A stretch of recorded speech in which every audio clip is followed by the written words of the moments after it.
Hi everyone, I'm Alana Pinkerton, the Global Safety Advocate with Diono, and I am here today with Abby, the Badass Breastfeeder. How are you this morning, Abby? I'm doing great. Thanks for having me. We are here at the Lifesavers conference, and that is a conference that's all about highway traffic safety.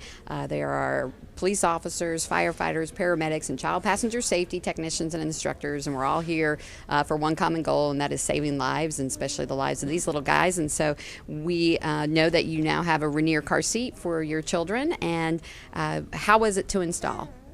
It was very easy to install. So I used the user manual. There's also all of your videos on YouTube that you can access very easily. So I, read the manual, looked at the videos and the places where I thought I needed some help, and it was easy to install and it's easy to use. So was it a little overwhelming when you first took it out of the box? Sometimes we hear, oh, it's so heavy and it has a lot of straps. Well, yeah, of course, Yeah. yes. So, I mean, I've gone through a few car seats I have a 3.5-year-old. So I've seen, 5 or 6 car seats in my parenting days.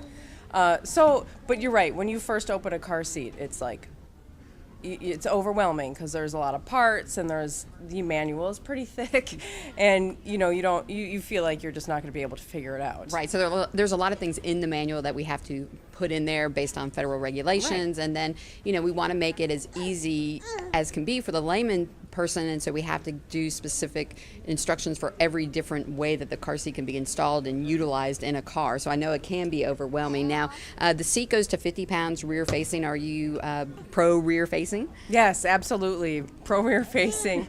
I have a 3.5-year-old, like I said, and he's still rear facing, and which is one of the reasons why we bought the Rainier. And does he fits rear facing very He does. comfortably? Yes, he does. He fits. He's comfortable. He likes the seat. Yeah. And what kind of car do you have it installed in? We have a Ford Edge. We had a Ford Focus, which is a very, very small car, which is this seat is very perfect rear facing. That's when it becomes an issue, is the rear facing Right. car seat, is because then it takes up so much room. So this car seat is very compact and it fits very well in the seat. And in the Ford Edge, we don't move the seat forward at all. Okay, but we do have the option with the optional angle adjuster, so if you ever wanted to move it more upright, it can go more upright for that front seat passenger to come back. That doesn't come with the seat, but it's a minimal amount of dollars Right. to purchase that angle adjuster. And he's sitting upright, so he could utilize that as well, and it can give you some more room. Going forward facing, the harness goes to 90 pounds, which can you picture him being 90 pounds No. yet?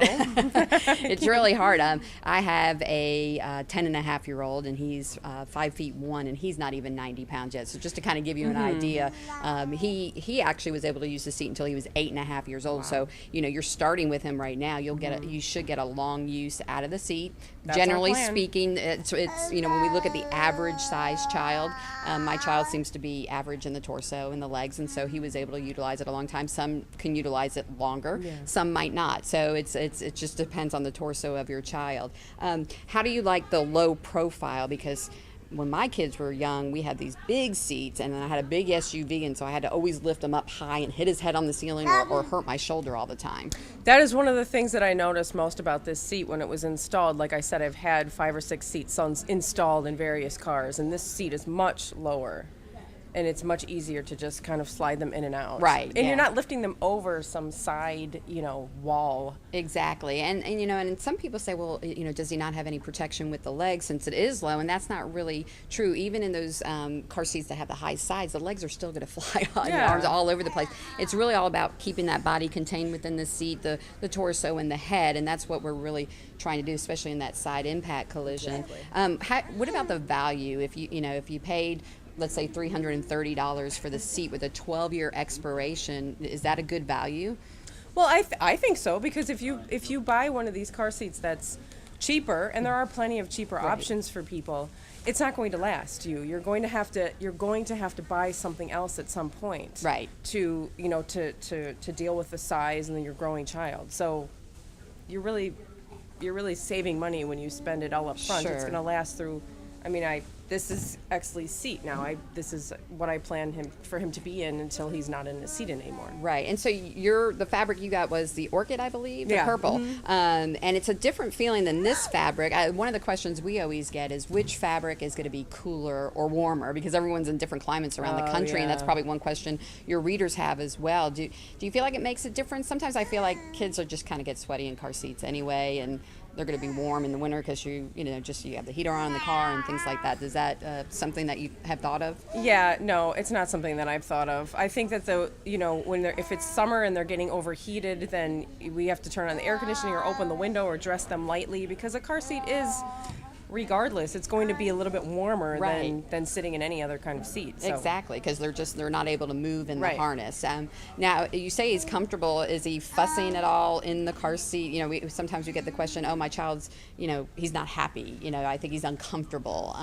Do you think that's just a child being fussy, or do you think there can be truly uncomfortable in a car seat? That's a good question. And Exley is pretty mild-mannered guy. My first child, Jack, could not stand the car seat. I mean, we actually had to, it was a crisis at some point, because he just would not settle in the car seat. Well, think about it. We have to be harnessed. Think about if we had to be harnessed. I mean, I would be screaming too, right? I totally agree. Yeah, I was like, this is not, nobody likes this. But we used various car seats with him, which is the reason why we, changed so much. And it was the same. He didn't, he didn't like being in that position. But I think that Exley and Jack both claim that the seat is very comfortable, and I think that, he doesn't say I'm comfortable. Right, but he's not fussy. He does seem to be a happy guy. I will say that he does sit in an infant bucket still in my mom's car, and he's not happy in that. And he seems much happier in this, and he doesn't fuss. Well, and he has a lot more room in here, and ergonomically being able to wiggle his legs and his hips is very good for hip development, because we're seeing a lot more children with hip dysplasia, and I think it's because they're so confined in that car seat all the time. So even if you do have an infant carrier, it's smart to not keep them in them over hour upon hour, which I know is hard to do, especially if you're the third and fourth kid and you're going around to all the carpool and the activities, but really take that child out, put them in a baby carrier like you do, and it's a lot more healthier for them as well. Yes.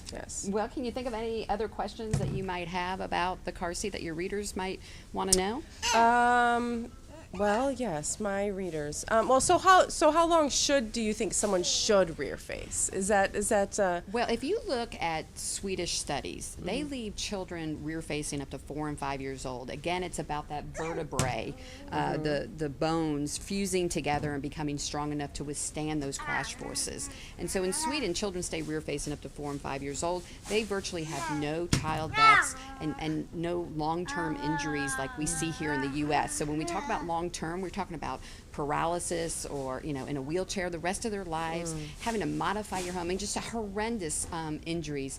And when you stay rear-facing, you protect that head, the neck, and the spinal cord. Those are the most delicate things that we can't really fix that easily. And so, I'm all for keeping them rear-facing as long as possible. Okay, and so doesn't it become a safety issue with their legs curled up like that? That is a very good question. We don't have any stats that show that we have injuries to feet, legs, knees with a rear-facing child. If anything, we see a lot of injuries to the head and the feet with forward-facing kids, because that's what's going forward towards in a frontal collision. And so we don't see that data. The crash forces are really put on the downward movement of the seat. So having them go back with the crash, they're just totally supported. There's not as much force to the feet on the rebound, if that makes sense. Yes, it does. And I always think about when we're talking about safety of the spine and the head, that the legs, you got to kind of pick and choose. Exactly. They're a little bit easier to fix, that's for sure. Right, and exactly. they heal a lot easier than the other delicate parts of the body. Well, I so appreciate you taking a look at the seat and having your children ride in it, and I really appreciate all the information, the vital information you give to parents out there. You have a real good, big readership, and I know the parents like to be informed, and you're bringing, doing a great service to parents out there, so keep up the good work. Yeah, as you are, as are you. Yes, thank you. Thank you.